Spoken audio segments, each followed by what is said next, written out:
কি আশ্চর্যভাবে বড় বড় আলেমরা বলে কোরআনে কিছু নেই, এতে কিছু পাবেন না, কেউ বলে ওরা ভুং ভাং। তাহলে এগুলো তো মানে কাফেরের কথা, কি বলবো আমরা? বলেন কোরআনে কিছু নেই, তো আসে কিসে সেটা বলো। হাদিসে? হাদিসকে আল্লাহ নাযিল করছে? হাদিস যদি থাকে তাহলে বোখারি শরীফ লাগে 233 ইজিতে। তো এই সময় তো ভালো মানুষগুলি, যাদের কাজ সাবিকুন লাবুয়ালু দুলাইকার মোকাররাবুন, এই লোকগুলোকেই তো আল্লাহ কোরআনে বলছে। আলেমরা এভাবে নিজের অন্ধকারে ঢুকছে আর জাতিকে অন্ধকারের মধ্যে টেনে নিয়ে যাচ্ছে। এটা তো ইহুদি খ্রিস্টানের ব্যাপার। এটা ইহুদি খ্রিস্টানরা যে প্ল্যান দিয়েছে সেই প্ল্যানেই আমরা চলছি। এটা একমাত্র ডক্টর মোস্তাফি স্যার এই কথা বলে গেছে যে এগুলি হলো ইহুদি খ্রিস্টানদের সিস্টেম, তারা যেটা করছে সেইটা আমাদের আলেমরা করছে। আল্লাহ তাআলা কি কোনো কথার খেলাপ করে? কখনোই না। তাহলে কোরআনে আল্লাহ পাতায় পাতায় এই কথাটা বলছে, আল্লাযীনা আমানু ওয়া আমিলুস সালিহাত। সূরা বাকারার প্রথম আয়াতে কি বলছে আল্লাহ? প্রথম 5 আয়াতে আল্লাযীনা ইউমিনুনা বিল গায়ব ওয়া ইউকিমুনাস সালাহ। আল্লাহ সব ক্ষেত্রেই বললেন যে আগে ঈমান তারপরে আমল। এখন তোমরা মনে করো যে আগে নামাজ, তাহলে আল্লাহ কি তার প্রতিশ্রুতি ভঙ্গ করলেন? এই হাদিসগুলি কিন্তু এগুলোর এমন কৌশল যেগুলি মানলে মানুষ আল্লাহর সাথে বেয়াদবি, আল্লাহর সাথে শিরক, এই পর্যায়ে কিন্তু পৌঁছে যাচ্ছে সব। এই যে সমস্ত আলেমরা জনগণের সম্পদ ন্যায় অন্যায়ভাবে সংগ্রহ করে হাজার হাজার কোটি টাকার মালিক হয়েছে, এইটার হিসাব তো তাদেরকে দিতে হবে যে তোমরা এটা কিভাবে আয় করলে এবং কোথায় ব্যয় করলে। তো এই চিন্তাটা যদি কোনো আলেম বা পীরের থাকে, তাহলে তারা কি এরকম কোটি কোটি টাকা সংগ্রহ করতে পারে? চ্যানেলটি সাবস্ক্রাইব করে আমাদের সঙ্গেই থাকুন। সূরা ফুরকানের 10 নম্বর আয়াত থেকে আমরা আলোচনা শুরু করব ইনশাআল্লাহ। আউযু বিল্লাহি মিনাশ শাইতানির রাজীম। তাবারাকাল্লাযী ইন শাআ জাআলা লাকা খায়রাম মিন যালিকা জান্নাতিন তাজরি মিন তাহতিহাল আনহারু ওয়া ইয়াজআল লাকা কুসুরা। উপরে ওরা কতগুলি কথা বলছে যে আপনার জন্য ধনভাণ্ডার কেন আসে না, নিজস্ব একটা বাগান আপনার জন্য কেন থাকে না, ইত্যাদি ইত্যাদি। আপনার এইটার জবাবে আল্লাহ বলছেন তাবারাকাল্লাযী, মহিমাময় মঙ্গলময় করুণাময় আল্লাহ তাআলা, ইনশা, তিনি যদি ইচ্ছা করেন, জাআলা লাকা খায়রাম মিন যালিকা, তিনি করবেন আপনার জন্য উত্তম এর চাইতে, তিনি করবেন আপনার জন্য খায়রান উত্তম মিন যালিকা, ওরা যা দাবি করছে তাই সাথে উত্তম জিনিস আপনার জন্য আল্লাহ প্রস্তুত রাখবেন। সেটা কি? জান্নাতেন, সেটা হচ্ছে বাগান, তাজরি মিন তাহতিহাল আনহার, তার তলদেশ থেকে নহর প্রবাহিত, ওয়া ইয়াজআল লাকা কুসুরা, এবং নির্মাণ করবেন আল্লাহ তাআলা আপনার জন্য সেখানে অনেক প্রাসাদ, অট্টালিকা। শুধু বাগান না, অট্টালিকাও সেখানে আপনার থাকবে। কুসুরা মানে অট্টালিকা, প্রাসাদ। আল্লাহ বলেন বাল কাযযাবু বিস-সাআহ, বরং তারা কিয়ামতকে অস্বীকার করেছে। সাআ মানে ঘড়ি, সাআ মানে মুহূর্ত, সময়। এই মুহূর্ত বলতে কিয়ামতকে বোঝানো হয়। বাল কাযযাবু বিস-সাআহ, বরং তারা কিয়ামতকে অস্বীকার করেছে। ও আ'তাদনা লিমান কাযযাবা বিস-সাআতি সাঈরা, আল্লাহ বলেন প্রস্তুত রেখেছি আমি লিমান কাযযাবা বিস-সাআতি, যারা কিয়ামতকে অস্বীকার করে তাদের জন্য সাঈরা, জ্বলন্ত আগুন। তাদের জন্য আমি জ্বলন্ত আগুন প্রস্তুত রেখেছি। মানে এখনই জ্বালাইয়া রাখা হয় না, প্রস্তুত রাখা হয়েছে। যখন আসামিরা ঢুকবে তখন স্টার্ট হবে। জান্নাত জাহান্নাম দুটোই প্রস্তুত রাখা হয়েছে। বিচারের আগে কেউ কোনোটা ঢুকবে না।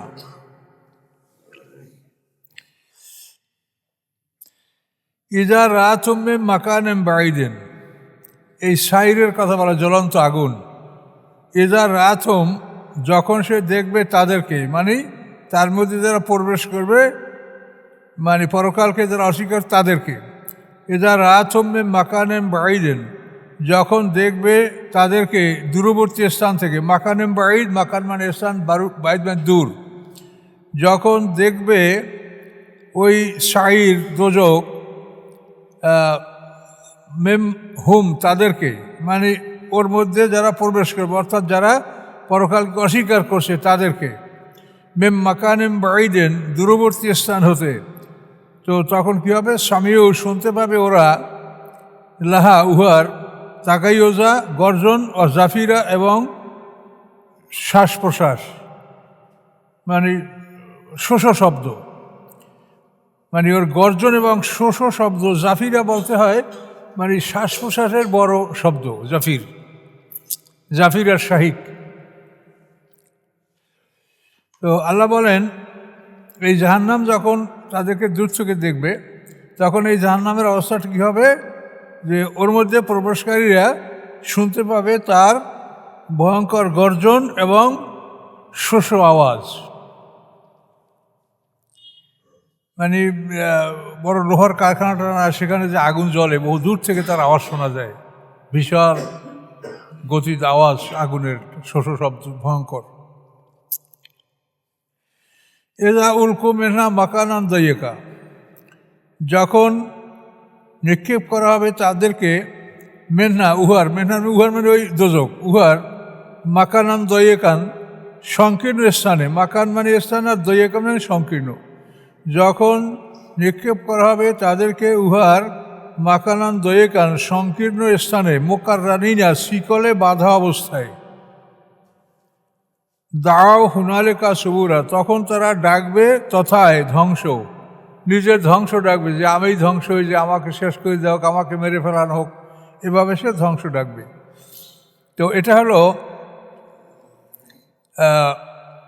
তাফসিরে বলা আছে যে এদেরকে শিকলে বাঁধা থাকবে এবং লোহার সিন্ধুকে ঢুকানো হবে, লোহার সিন্ধুকে ঢুকাইয়া আবদ্ধ করিয়া তাদেরকে জাহান্নামের মধ্যে নিক্ষেপ করা হবে। এবং এটা হবে মানে শাফাতের স্তর শেষ হওয়ার পর। আল্লাহ রসুল 3টে স্তরে শাফাতের অনুমতি পাবেন, এই তৃতীয়বারে বিন্দুমাত্র ইমান যাদের আছে তারাও বের হবে, এরপরে যারা একেবারে বের হবে না তাদের জন্য এই খবরটা। যখন নিক্ষেপ করা হবে তাকে মেনহা ওই দোজকের মাকানান দয়েকান সংকীর্ণ স্থানে, মোকাররানিনা শিকলে আবদ্ধ অবস্থায়, দাও তখন তারা আহ্বান করবে হুনালেকা তথায় সুবুরা ধ্বংস। আল্লাহ বলেন লা তাদুল ইয়ামা সুবুরান ওয়াহিদান, ডেকো না আজকে একটা ধ্বংস, একটা ধ্বংস ডেকো না, অদৌ সুবুরান কাসিরা, বহু ধ্বংস ডাকো, ধ্বংসের পর ধ্বংস ডাকতেই থাকো, কিন্তু ফল হবে না। কি ভয়ঙ্কর কথা। আল্লাহ বলেন কুল, আপনি তাদেরকে জানিয়ে দেন, আজালিকা খায়রুন, ইহা কি উত্তম, আম জান্নাতুল খুলদে, অথবা চিরস্থায়ী জান্নাত, কোনটা? চিরস্থায়ী জান্নাত উত্তম। আল্লাতি ওয়াইদাল মোত্তাকুন, যে জান্নাতের প্রতিশ্রুতি দেওয়া আছে মোত্তাকিনদেরকে, কানাতলাম জাজামুয়া মাসিরা, হবে উহা তাদের জন্য পুরস্কার এবং ঠিকানা, তাদের জন্য এটা জাজা মানে পুরস্কার, আর মাসিরা মানে প্রত্যাবর্তনের স্থান, ঠিকানা। এই জান্নাত তাদের জন্য পুরস্কার, বিনিময় এবং ঠিকানা। লাহুম ফিহা, তাদের জন্য উহাতে, ওই জান্নাতের মধ্যে, মা ইয়াশাউনা, যা তারা চাবে, আপনি যা চাবেন তাই পাবেন। খালিদিনা, তারা অনন্তকাল থাকবে।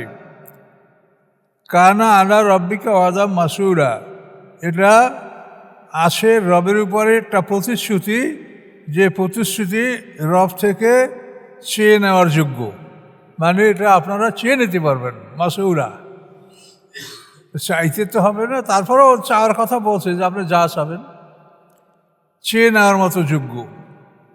ওয়ামা ইয়াহশুরহুম, যেদিন একত্রিত করা হবে তাদেরকে, ওয়ামা, এবং যেদিন ইয়াহশুরহুম, একত্রিত করবেন তাদেরকে আল্লাহ তাআলা, অমা ইয়াবুদুনা, এবং তাদেরকে ইয়াবুদুনা মিন দুনিল্লাহি, যাদের ইবাদত করতো তারা আল্লাহর পরিবর্তে, দেবদেবী, এগুলোকে হাজির করা হবে।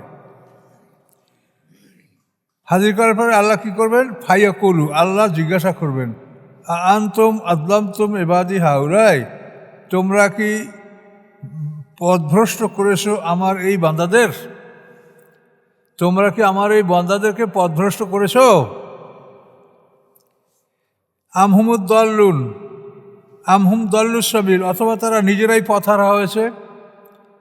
তো দেবদেবীগুলোকে আল্লাহ জিজ্ঞাসা করো, তোমরা কি তাদেরকে পথহারা করেছো, বিপদগামী করেছো, না তারা নিজেরা বিপদগামী হয়েছে, কোনটা? কলু, তখন ওই দেবদেবীরা কথা বলবে, ওই মূর্তিগুলো সেদিন কথা বলতে পারবে।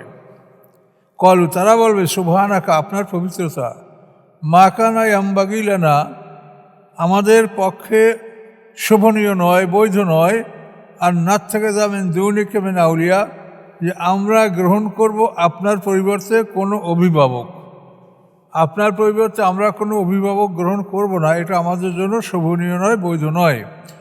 বরং ওলাকে মাত্তাতাম আবাহম, বরং আপনি ভোগবিলাস দান করেছেন তাদেরকে এবং তাদের পিতৃপুরুষদেরকে, আবাহম হাত্তা নাসুজ জেকরা, এমনকি আপনার স্মরণ তারা ভুলে গেছে। অকানু কমম্বুরা, এবং তারা ছিল একটা ধ্বংসশীল জাতি।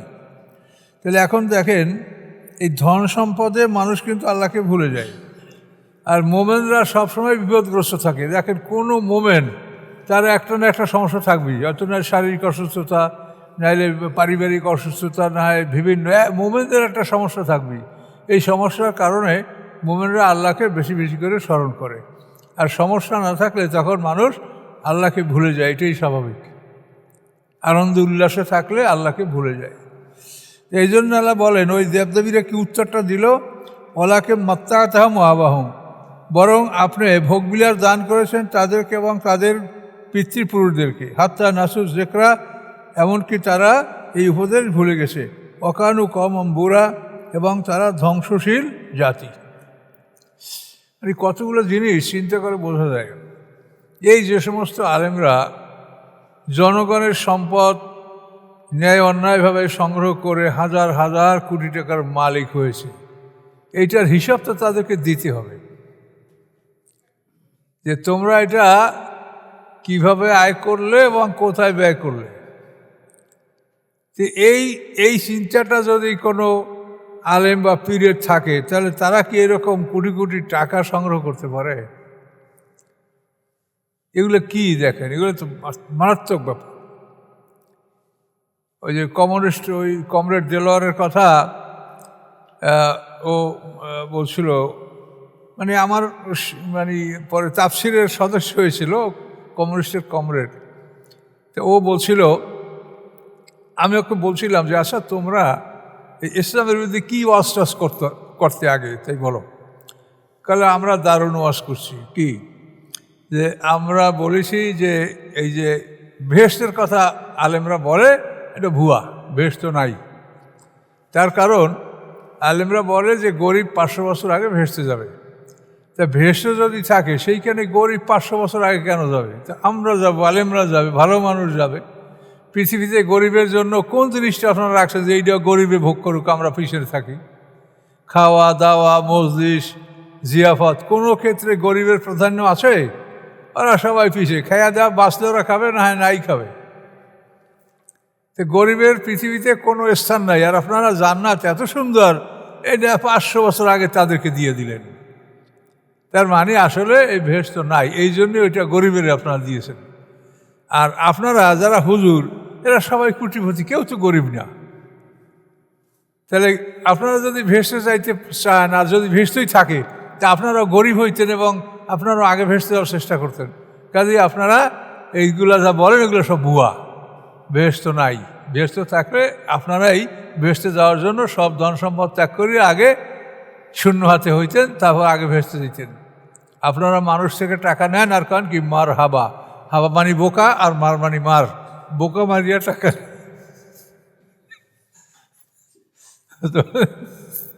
কমিউনিস্টের ওয়াজ, এখন আমি কি কবেন কন? এই হলো আমাদের হুজুরদের অবস্থা। এর কোনো জবাব আছে কন? এর কোনো জবাব নাই। আমরা হুজুরকে বহু খবর জানি, এরা জাকাত দেয় না। এটা আপনাদেরকে বোঝার জন্য বলছি, কারো গিবাদের জন্য না, বোঝার জন্য। আমি একদিন একটা উপজেলায় তাফসিরে গেছি, ওই ওসি সাহেব তাফসিরটা আয়োজন করছে, ওনার বাসায় আমাদের খাওয়া দাওয়ার ব্যবস্থা করছে। তো সকালবেলায় আমরা উপজেলা পর্যায়ে যারা অফিসার, এরা সবাই হাঁটতে বাইর হয়েছি। ইঞ্জিনিয়ার, প্রজেক্ট অফিসার, ব্যাংকের ম্যানেজার, সবাই মোটামুটি আমরা বেশ কয়েকজন কিছুটা সময় হাঁটার জন্য বেরোছি। এখন সোনালী ব্যাংকের ম্যানেজার বলে, কোনো এক পীর সাহেবের নাম নিয়ে, খুব নাম করা পীর, তো অমুক পীর সাহেব জাকাত দেয় না। তা আমি বলে, আপনার কাছে তার কী প্রমাণ আছে? আপনি কেন বললেন যে সে জাকাত দেয় না? আমার কাছে প্রমাণ আছে। বলেন। উনি বলে যে একটা লোক যদি জাকাত দেয়, তো বৎসরে একবার তার ব্যাংকের হিসাবগুলো সে নিবে, যে আমার কোথায় কত টাকা আছে হিসাব করতে জাকাত দিতে হবে। যে আমার ব্যাংকে তার অ্যাকাউন্ট পড়ে আছে বছরের পর বছর, কোনোদিন সে খবরই নেয় না যেখানে তার কত টাকা আছে, তারা সে জাকাত দেয় না। আপনি কী জবাব দেবেন এই কথার বলে? তাহলে আল্লাহ কোরআনে এইটা বলেছে যে ইয়া আইয়ুহাল্লাযীনা আমানু ইন্না কাসীরাম মিনাল আহবারে ওয়ার রুহবানে লা ইয়াকুলুনা আমওয়ালান নাসি বিল বাতিল। হে ঈমানদারগণ, ইহুদি খ্রিস্টানদের আলেম, তারপরে মুসলমানদের পীর দরবেশ, এরা অন্যায়ভাবে সম্পদ বক্ষণ করে, আল্লাহর পথে ব্যয় করে না, জাকাত দেয় না। এরপরে ওই মানে সোনার উপর গলাইয়া শেক দেওয়া হবে, সেই কথা এতে সামনে আছে।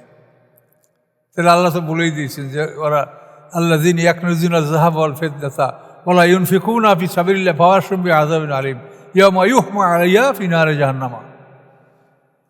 জাহান্নামে এই স্বর্ণরূপা এগুলিকে গরম করে, উত্তপ্ত করে তার দ্বারা শেক দেওয়া হবে, চেহারায়, মুখমণ্ডলে, পাঁজরে, এগুলো কোরআনে সব বলা আছে। কাজে এই জন্য এই বিষয়গুলো আপনাদের চিন্তা করতে হবে,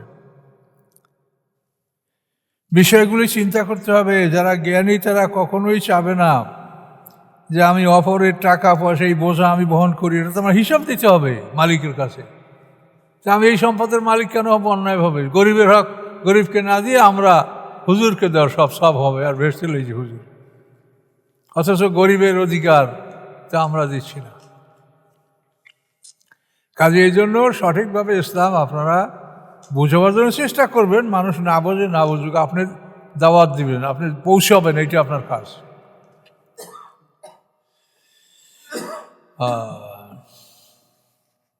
তাহলে এই যে ধন সম্পদ, এ সম্বন্ধে আল্লাহ কি বললেন? যে তাদেরকে এই প্রাচুর্য দেওয়ার কারণে তারা আল্লাহকে ভুলে গেছে। ধন সম্পদে অনেক সময় আল্লাহকে মানুষ ভুলে যায়। ওয়াকানু কওমান বুরা, এবং তারা ছিল একটা ধ্বংসশীল জাতি। ফাকাত কাযযাবুকুম বিমা তাকুলুনা, এই যে দেবদেবীকে হাজির করা হবে তাদের কথাটা বলা হয়েছে, যে তারা তোমাদেরকে মিথ্যা সাব্যস্ত করবে, বলবে যে না, ওরা যা বলছে এটা মিথ্যা বলছে। ফাকাত কাযযাবুকুম, ওই দেবদেবীরা আমার বিরুদ্ধে, আমার মোকাবেলায় তোমরা যাদেরকে ইলাহ নির্বাচন করেছো, তারা তোমাদেরকে মিথ্যা সাব্যস্ত করবে। কাযযাবুকুম, তারা তোমাদেরকে মিথ্যা সাব্যস্ত করবে। বেমা তাকুলুনা, যা তোমরা বলতেছিলে তাদের ব্যাপারে, যে তারা আমাদেরকে এই করছে সেই করছে, কিন্তু না, তারা কিছু করে নাই। আল্লাহ বলেন ফামা তাস্তাতিউনা সরফা, তোমরা ক্ষমতা রাখো না সরফা, প্রত্যাহার করার, শাস্তি প্রত্যাহার করবে, ফিরাবে, এ ক্ষমতা তোমরা রাখো। ওরা নাসরা, এবং তোমরা কোনো সাহায্য প্রাপ্তির আশা করতে পারো না, সাহায্য প্রাপ্তির কোনো ব্যবস্থা নাই। ওমা ইয়াজলিম মিনকুম, এবং তোমাদের মধ্যে হচ্ছে যারা জুলুম করে, নুযিকু আযাবান কাবীরা, তাকে বড় শাস্তি দিব। কাফেরদের মধ্যে আবার জালেম আছে, তাদেরকে বড় শাস্তি দেওয়া হবে। ওমা আরসালনা ক্বাবলাকা মিনাল মুরসালিনা ইল্লা ইন্নাহুম লায়াকুলুনা আত-তা'আমা ওয়া ইয়ামশুনা ফিল, এই যে ওরা বলছে যে আমাদের মধ্যে ফেরেশতা কেন পাঠানো হয় না, সেইটা যাবে আল্লাহ বলছেন ওমা আরসালনা ক্বাবলাকা, পাঠাই নেই আমি আপনার পূর্বে, মিনাল মুরসালিনা, কোনো প্রেরিতগণ, কোনো অ্যাপোস্টল, কোনো রাসূল, মেসেঞ্জার, ইল্লা ব্যতীত, ইন্নাহুম লায়াকুলুনা, নিশ্চয়ই তারা অবশ্যই খাদ্য গ্রহণ করত, ইয়াকুলুনা তা'আমা, তারা গ্রহণ করত খাদ্য, ওয়া ইয়ামশুনা ফিল আসওয়াক, এবং তারা হাঁটাচলা করত বাজারে। ওয়া জাআলনা বা'যাকুম লিবা'যিন ফিতনাতান, এবং আমি করেছি তোমাদের কতকের জন্য পরীক্ষার বস্তু। আতাসবিরুনা, তোমরা ধৈর্য ধারণ করবে কি? ওয়া কানা রাব্বুকা বাসীরা, এবং নিশ্চয়ই আপনার রব সব কিছুরই দর্শক। এখন এই আয়াতের তাফসীর প্রয়োজন আছে, যে এটা তো সোজা, সকল নবী রাসূলরা খাদ্য গ্রহণ করতো, হাটে বাজারে চলাফেরা করতো। আর অজালনা বায়াজ রকমলে বায়াজেন ফেতনা, এটা তোমাদের কতকের জন্য পরীক্ষার বস্তু বানানো হয়েছে, যে অসুস্থ এবং সুস্থ। তো এই দুই দল। এখন অসুস্থ ব্যক্তি বলে, যা আমার কি হলো, আমি কেন সুস্থ হইতে পারছি না। ধনী এবং গরিব, গরিবই বলে আল্লাহ তাআলা ওকে সব ধন সম্পত্তি আমাকে কেন দেয় নাই। তো এইভাবে মানে একে অপরের জন্য পরীক্ষার বস্তু। তারপরে সবচেয়ে বড় বিষয় হলো যে ইসলাম গ্রহণ করছে সাধারণত প্রথমে যে দুর্বল শ্রেণী এবং গরিব শ্রেণী, এদেরকে নিয়ে বড়রা খুব উপহাস করত। বড়রা বলতো যে ইসলাম যদি ভালো হইতো তো আমাদের থেকে ওদের কাছে এটা যাইতো না। দুনিয়ার ধন সম্পদ আল্লাহ আমাদেরকে দিয়েছে, ওটাও আমাদেরকেই আল্লাহ দিত, কিন্তু আমরা যখন পাইনি তো ওটা ভালো না। এবং এখানে তাফসিরে অনেকগুলো নাম আছে, আজ ইবনে ওয়াইল, আবু জাহেল, তারপরে নজর ইবনে হারেস, উকবা বিন আবি মুঈত, এইসব লোকেরা দরিদ্র মুসলমানদেরকে তুচ্ছ তাচ্ছিল্য করত। এই নাকি মুসলমান, এরা নাকি যাবে ভেস্তে, দেখো না এদের চেহারা, এরা যাবে ভেস্তে। এইভাবে গরিবদেরকে তারা তুচ্ছ তাচ্ছিল্য করত। এবং তারা বলতো যে ওরা আগে মুসলমান হয়েছে, এখন যদি আমরা মুসলমান হইতো আমরা তো ওদের পিছনে, তা আমরা ওদের পিছনে থাকবো, কাজে আমরা বাপদাদার ধর্মেই থাকবো। তো এই কথাগুলির জন্য আল্লাহ বলছেন আতাস বেরুনা, তোমরা কি ধৈর্য ধারণ করবে, অর্থাৎ তোমরা ধৈর্য ধারণ করো। ওয়াকানা রব্বুকা বাসীরা, তোমার রব সব কিছু দেখেন। কাজে ওরা কি উপহাস করছে, ঠাট্টা করছে, তোমাদেরকে বিদ্রুপ করছে, কাজেই তোমরা সবুর করবে কি, অর্থাৎ তোমরা সবুর করো, তোমাদের রব সব কিছু দেখেন। ওই যে আরববাসীদের কথা আছে যে এই দুর্বল লোকগুলিকে ওরা দোজকে দেখতে পাবে না, যাদেরকে মনে করছে দোজে দেখতে পাবে না, তখন কোথায় গেল? তাহলে আমাদের চক্ষু কি ভুল করছে? না, আল্লাহ তাআলা তাদেরকে জান্নাতে স্থান দিয়েছে। অকলাল্লাযীনা লা ইয়ারজুনা লিকাআনা, এবং বলে তারা লা ইয়ারজুনা লিকাআনা, যারা আশা করে না আমার সাক্ষাতে। তো রাজা মানে ভয় করাও আসে, আর আশা করা, এটা আশা করার অর্থই বেশি ব্যবহার হয়। তারা বলে যারা আশা করে না আমার সাক্ষাতের, আমার আল্লাহর সাক্ষাতের, লাউলা উনজিলা আলাইনাল মালাইকা, আমাদের উপরে ফেরেশতা নাজিল করা হয় না কেন? কেন না উনজিলা অবতীর্ণ করা হয়, আলাইনা আমাদের উপরে ফেরেশতা, আমাদের উপরে ফেরেশতা নাজিল করা হয় না কেন? আও নারা রব্বানা, অথবা আমরা আমাদের রবকে দেখি না কেন? হ্যাঁ, না দেখে নয়নে ভজিব কেমনে, আল্লাহর দেখা নিজের ভজন করতে পারে না। কথা বলতে পারছেন? লাকাদ ইস্তাকবারু, অবশ্যই তারা অহংকার করেছে, আনফুসিহিম, নিজেরা, ও আতাউ উতুবান কাবিরা, এবং তারা বিদ্রোহ করেছে, কঠিন বিদ্রোহ। তো এভাবে এই কাফের মুশরিকদের কথা, আমরা আল্লাহকে দেখব না দেখে নয়নে ভজিব কেমন, এই বেদাতি ফকিররা এইসব গান গায়। শোনেন, কোরআন ছাড়া যত কথা সব ভুয়া, ওই কথা যুক্তিতে একটাও ঠেকবে না। কিন্তু আমরা ইসলামকে দুর্বল করে ফেলছি নিজেরা, ইসলামের অপব্যাখ্যা করে। কিন্তু ইসলাম যেটা, তার সাথে কোনো যুক্তিতে তাকে হারাতে পারবেন না। তো এখন ওরা ফেরেশতা দেখতে চায়, আল্লাহকে দেখতে চায়।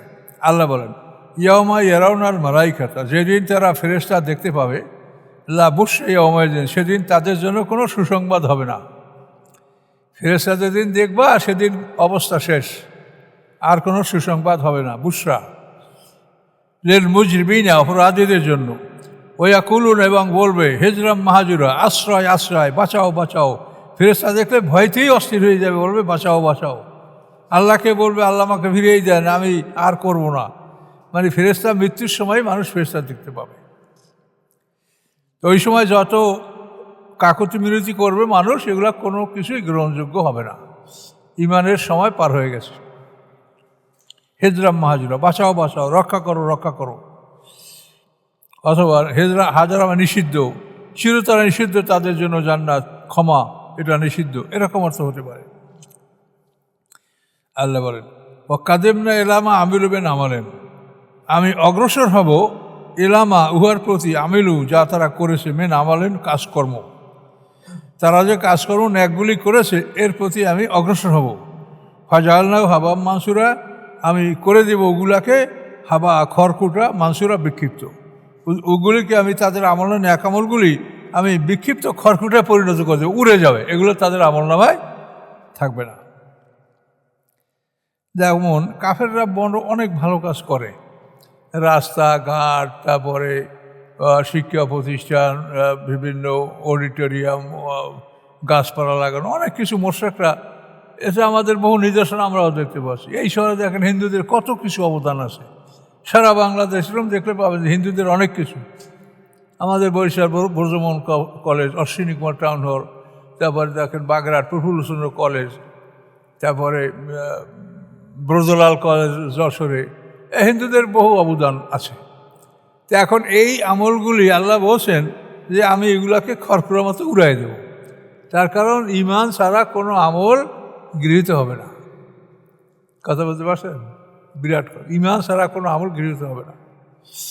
তো এই আছে আরও বলা হয়েছে যে কোরআন নাজেল হওয়ার পরে যারা আমল করেছে, কোরআন নাজেল হওয়ার পরে মুহাম্মদ সাল্লামের আগমনের পরে যারা তওরাত ইনজিল বা পিছনের ধর্মগ্রন্থ দ্বারা আমল করেছে, হিন্দুদের অনেক সাধু, তারপর বিধর্মীদের, ইহুদি খ্রিস্টানদের পোপ বিশপ, এরা তো অনেক ধর্ম পালন করে।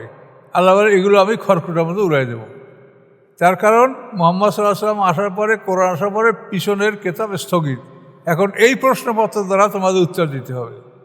এখন তুমি যদি বিগত প্রশ্নপত্র যেটা মেয়াদ শেষ হয়ে গেছে সেটা তারা উত্তরপত্র দাও, লেখো, তাহলে এগুলো সব বরবাদ হবে। অনেক মানুষের ধারণা যে বিধর্মীরা তো কত ভালো কাজ করে, তেরা ভেসতে যাবে কি না? না, যাবে না। এই যে আছে দেখেন তাদের আমল, ও কাদেমনা ইলামা আমিলুমিন আমালেন, তারা যে আমলগুলি করেছে আমি সেদিকে অগ্রসর হব, এবং ফাজালনাহু হাবাম মানসুরা, করে দিব আমি ওগুলাকে খড়কুটা বিক্ষিপ্ত, মানে বিক্ষিপ্ত খড়কুটার মতো উড়ে যাবে, ওটা আমল নামায় থাকবে না, ওজন করা হবে না। আসহাবুল জান্নাতি ইয়াওমাইযিন, জান্নাতবাসীরা সেদিন খায়রু মুস্তাকাররা, উত্তম ঠিকানায়, ও হাসানু মাকিলা, এবং সর্বসুন্দর বিশ্রামাগারে। মাকিল মানে রেস্ট হাউস, বিশ্রামাগার, আর মুস্তাকার হলো অ্যাবোর্ড, আপনার বসবাস করার জায়গা।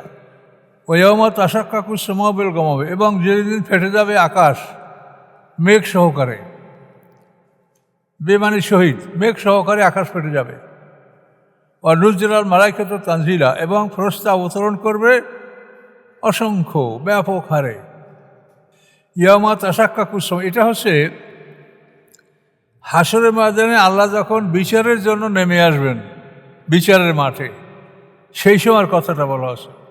ওরা ফেরেশতা দেখতে চাই, তো আল্লাহ যখন বিচারের মাঠে নেমে আসবেন, মানে আমাদের নবী মুহাম্মদ সাল্লাল্লাহু আলাইহি ওয়াসাল্লাম অনুরোধের শাফাআতের জন্য, আল্লাহ তার শাফাআতের কারণে আল্লাহ তাআলা বিচারের জন্য প্রস্তুত হবেন এবং বিচারের জন্য মাঠে আসবেন। আমরা হাসরের ময়দানে ওঠার 70 বছর পরে আল্লাহ বিচারের মাঠে আসবেন। তো আল্লাহ আসার আগে আকাশ ফাটবে, একে একে সপ্ত আকাশ ফাটবে, এবং ওর মধ্য থেকে মেঘ বের হয়ে আসবে। সেই মেঘের মধ্যে অগণিত ফেরেশতা থাকবে। এই ফেরেশতারা জমিনে নামবে, আশাবাদী মানুষেরা তাদেরকে জিজ্ঞাসা করবে যে আপনারা কত? তো ফেরেশতারা বলবে হাসরের ময়দানে যত বিচার প্রার্থী আমরা তত। তো আপনাদের সাথে কি আল্লাহ আসে? যে না, আল্লাহ আসেনি। এরপরে দ্বিতীয়বার আবার আকাশ ফাটবে, সপ্ত আকাশ ফেটে আবার মেঘ আসবে, তার মধ্যে ফেরেশতা। এবার প্রথমবারের দ্বিগুণ। জিজ্ঞাসা করে মানুষের আপনারা কত? বলবে প্রথমবারের দ্বিগুণ। তো আপনাদের সাথে কি আল্লাহ আসে? না, আসে নেই।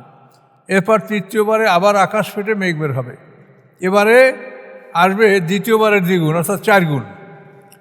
তো এবার যখন ওরা জিজ্ঞাসা করবে আশাবাদী মানুষেরা যে আপনাদের সাথে কি আল্লাহ আসেন, তখন হ্যাঁ আল্লাহ আসেন। তখন এই তৃতীয়বারে এই ফেরেশতাদের সাথে আল্লাহ হাসরের ময়দানে আসবেন, এবং সেদিন ওয়াহমিলু আরশা রাব্বিকা ফাওকাহুম ইয়াওমাইযিন সামানিয়া, সেদিন 8 জন ফেরেশতা আল্লাহর আরশ বহন করবে।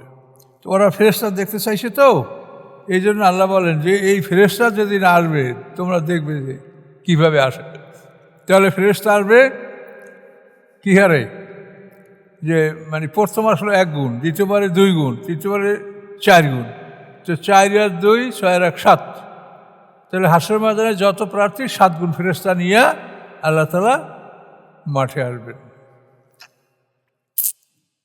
এই যে ভয়ঙ্কর অবস্থা, সুবহানাল্লাহ।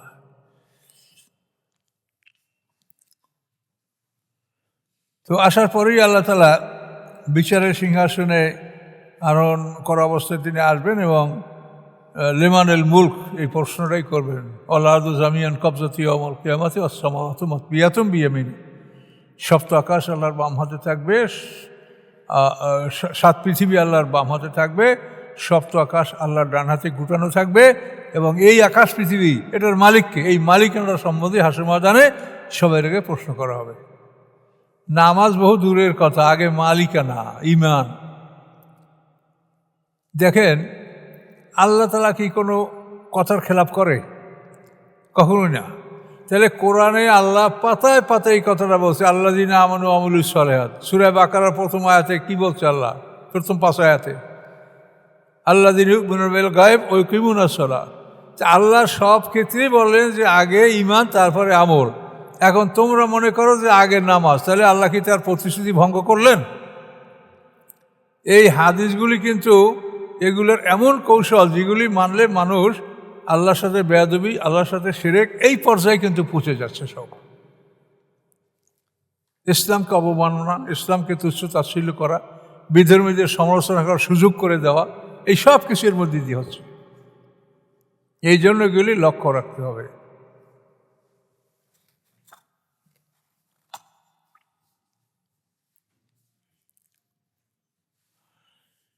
আল মুলকু ইয়াওমাইযিনিল হক।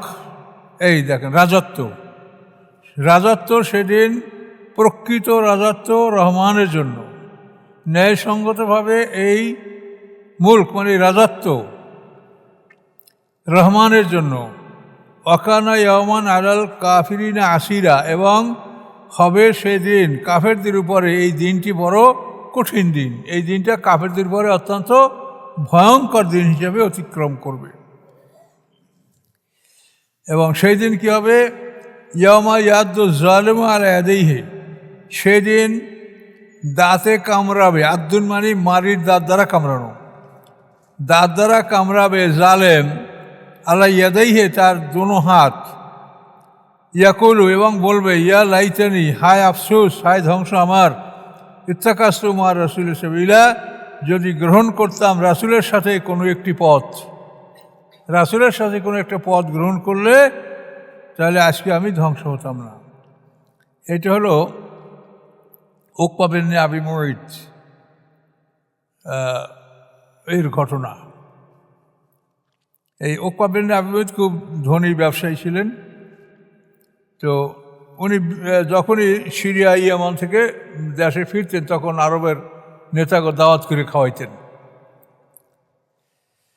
এই উকবা বিন আবি মুঈত বিদেশ সফর করে এসে সব আরবদের নেতার দাওয়াত করছে, মুহাম্মদ সাল্লাল্লাহু আলাইহি ওয়াসাল্লামকেও দাওয়াত করে। সেও তো নেতৃস্থানীয় লোক, কুরাইশ বংশের যুবক। এখন আল্লাহ রসুল বলেন যে তুমি যদি সাক্ষী না দাও যে আমি আল্লাহ রসুল, তাহলে আমি তোমার খানা খাবো না। এর বিপদে পড়ে গেছে, মেহমান খানা খাবে না, এটা কেন অপমানজনক কথা। ঠিক আছে, আমি সাক্ষী দিলাম যে আপনি আল্লাহ রসুল, আশহাদু আন্না মুহাম্মাদান আবদুহু ওয়া রাসূলুহু, আশহাদু আন্না মুহাম্মাদান রাসূলুল্লাহ। আল্লাহ রসুল খানা খাইলেন। খানা খাওয়ার পরে এখন এই উকবা বিন আবি মুঈত এর বন্ধু ছিল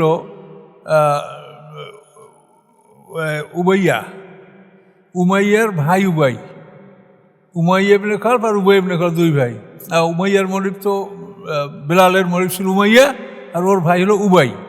এই উবাই ইবনে খালফ ছিল এই উকবা বিন আবি মুঈতের বন্ধু। এখন ওর বন্ধু বলে, উবাই ইবনে খালফ, এই তুই নাকি ইসলাম গ্রহণ করছো?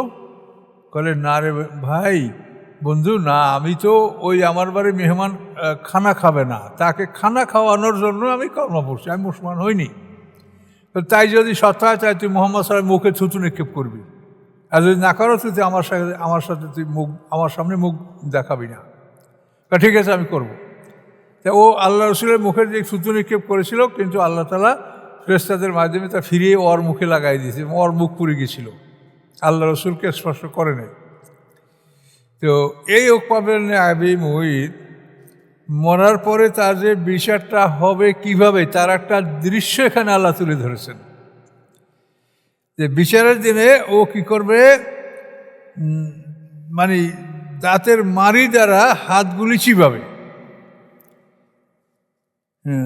তার উভয় হাত দাঁতের মাড়ি দিয়ে চিবাবে আর বলবে, আফসোস যদি আমি মোহাম্মদ সাল্লামের সাথে কোনো রাস্তা, কোনো পথ আমি রাখতাম, তার সাথে যদি আমি একটা সম্পর্ক রাখতাম, সাবিলা মানে রাস্তা, পথ, সম্পর্ক।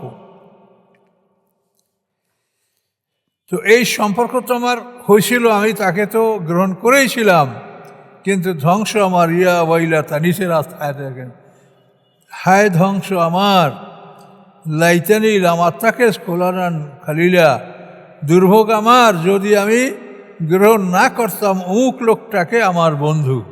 এই বন্ধুটা যদি আমার না হয়তো, উবাই ইবনে খালফ, তাহলে আমি এই বিপদে পড়তাম। এই বন্ধুর কারণে আমি মুহাম্মদ সাল্লাল্লাহু আলাইহি ওয়াসাল্লামের সম্পর্ক আমি ছিন্ন করেছি।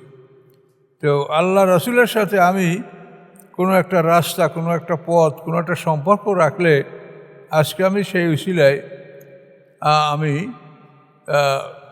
মুক্তির জন্য বা শাফাতের জন্য আমি অনুরোধ করতে পারতাম। এটা দুঃখ করে বলবে, তাহলে এটা আল্লাহ তাআলা আমাদেরকে জানায় দিলেন যে এইগুলা হবে।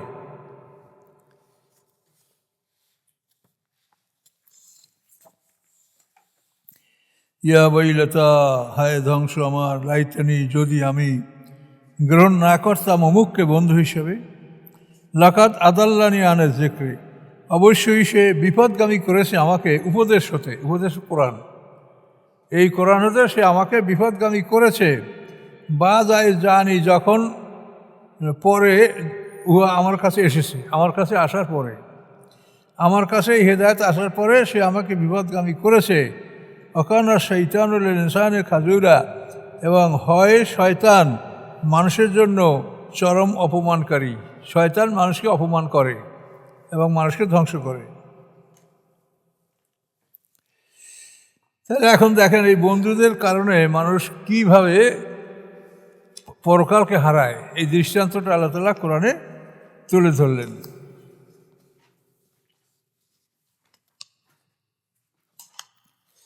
আচ্ছা, অকাল রাসূলু, এটাও হাসর ময়দানের ঘটনা, কিন্তু আল্লাহ আমাদের সামনে তুলে ধরেছেন। অকাল রাসূলু, এবং বলবেন রাসূল। এই দেখেন কোরআনে এইগুলো বহু জায়গায়, অকালা তো অতীত, মানে বলেছেন, কিন্তু এটা বলেন না, এটা বলবেন, কিন্তু এটা নিশ্চিত, এই জন্য মানে অতীত, মানে এটা হয়েই গেছে, মনে করো এটা হবে কিয়ামতের দিন, কিন্তু মনে করো যেটা হয়েই গেছে, তাহাক্কুকুলকু, এটা হওয়ায় কোনো সন্দেহ নাই। এবং রাসূল বলবেন, ইয়া রব্বে, হে আমার রব, ইন্না কওমি, নিশ্চয়ই আমার জাতি, ইত্তাখাযু হাযাল কোরআন মাহজুরা, গ্রহণ করেছে এই কোরআনকে পরিত্যক্ত। পরিত্যক্ত গ্রহণ করা মানে পরিত্যাগ করেছে।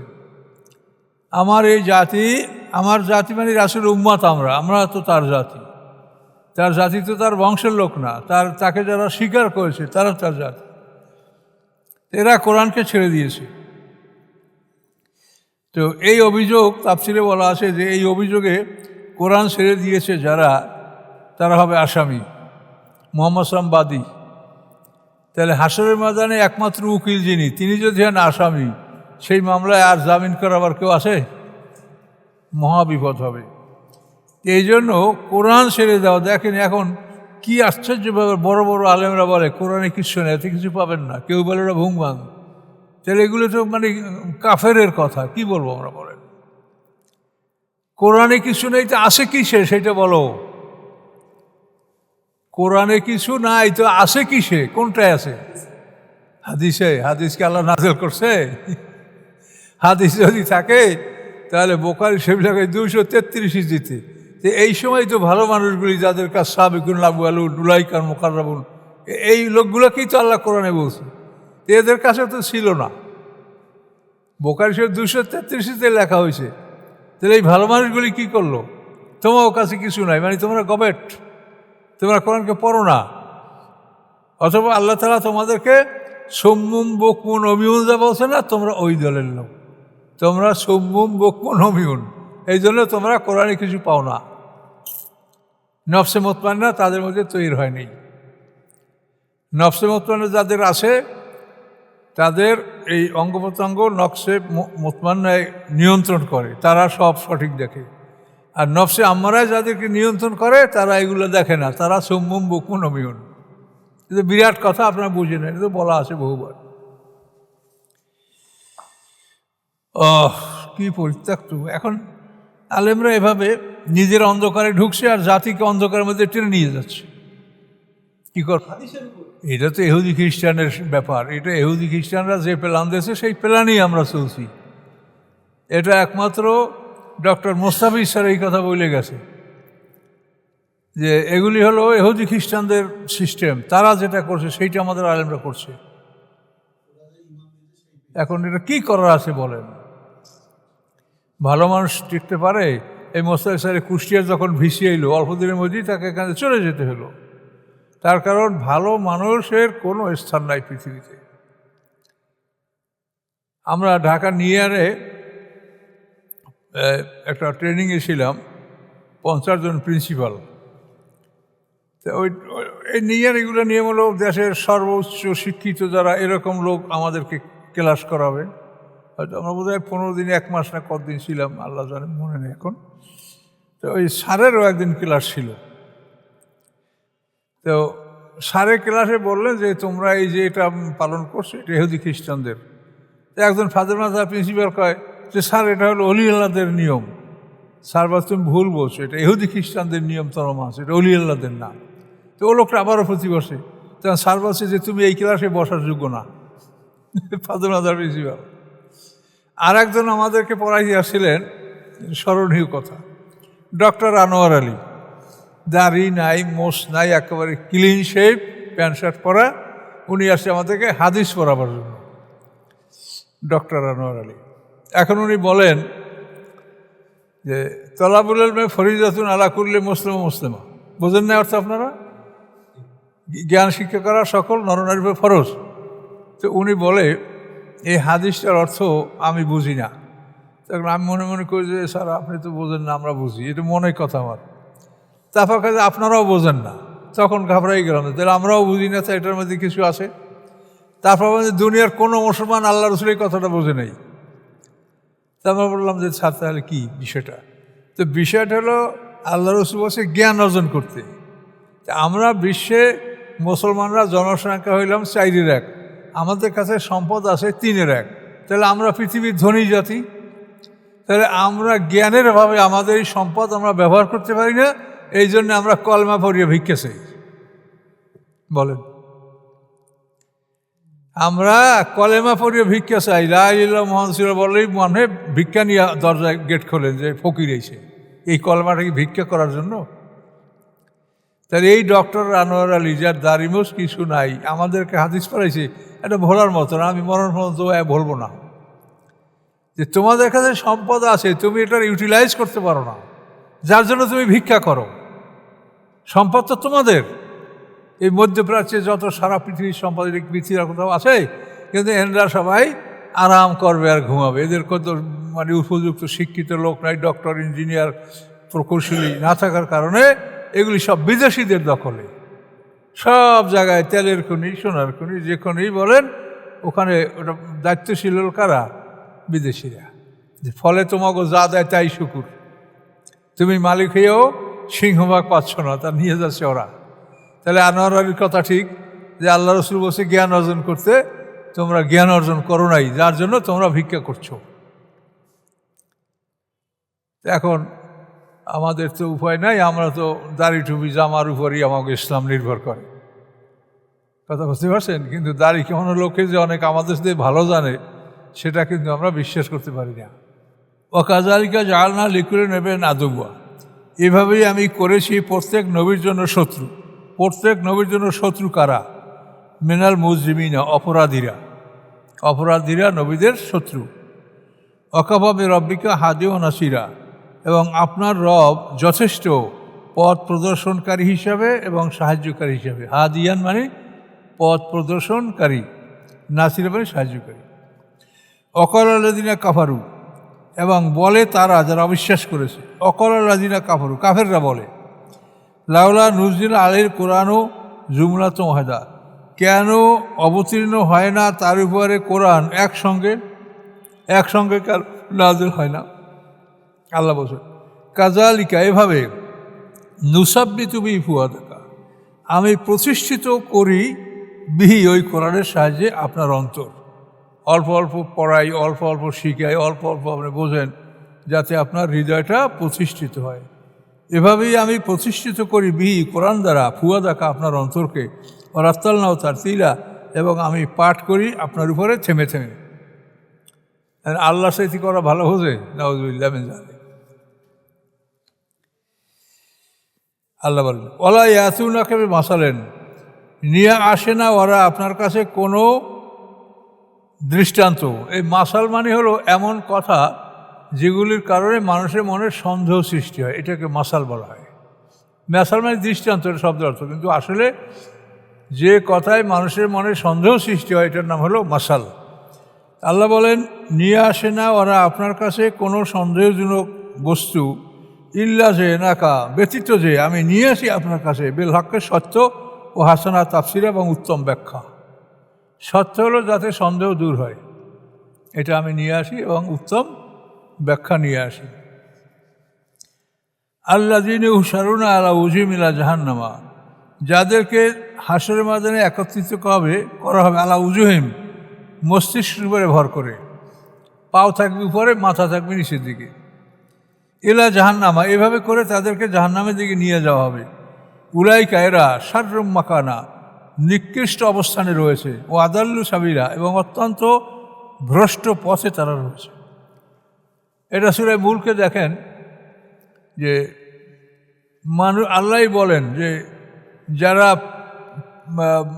পা উপরে দিয়া মাথা দিয়ে চলে তারা কি ভালো চলতে পারে, না যারা সরল পথে সোজাভাবে হাঁটে? তো এখন যারা আল্লাহর বিধান মানে না তারা হলো মাথা দিয়ে চলে, আর যারা আল্লাহর বিধান মানে তারা পা দিয়ে চলে। তো ওদেরকে উল্টোভাবে উঠে ভাষণ আল্লাহ।